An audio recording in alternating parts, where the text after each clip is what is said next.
దేవుడు మనల్ని ఒక కుక్కలాగానో, ఒక మేకలాగానో, ఒక కోడిలాగానో చేస్తుంటే మన జీవితం ఎలా ఉండేదంటే, కుక్క బతుకు ఎలా ఉంటుందో మనకు తెలుసు. పిచ్చి కుక్క అయితే ఇంకెలా ఉంటుందో మనకు తెలుసు. మేక బ్రతుకు ఎలా ఉంటుందో తెలుసు. ఈరోజు ఉందంటే రేపు కోసి తినేస్తారు.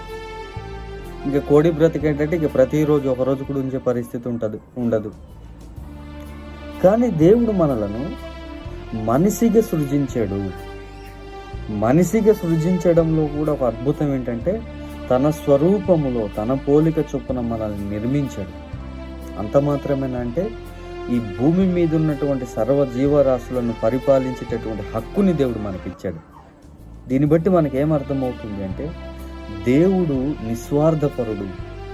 వాస్తవానికి చాలామంది కాదు, మానవుడు ఎప్పుడు కూడా ఇతరులు మనలాగా ఉండాలని ఎప్పుడు మనం అనుకోం.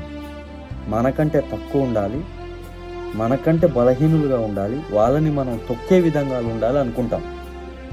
కానీ దేవుడు తన స్వరూపములో మనలను నిర్మించాలి అనుకున్నాడు. దీన్ని బట్టి దేవుడు ప్రేమించేవాడు, దేవుడు నిస్వార్థపరుడు అని మనకు అర్థమవుతుంది.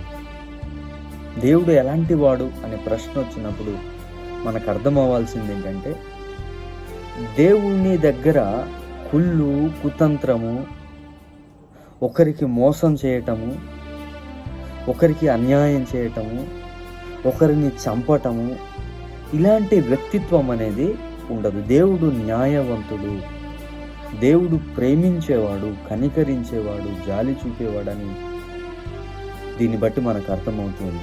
దేవుని యొక్క ప్రేమను, దేవుని యొక్క ఆ గొప్పతనాన్ని మనం గ్రహించాల్సిన అవసరం ఎంతైనా ఉందని ప్రభు పేరిట మనవి చేస్తూ ఈ మాటలను ముగిస్తూ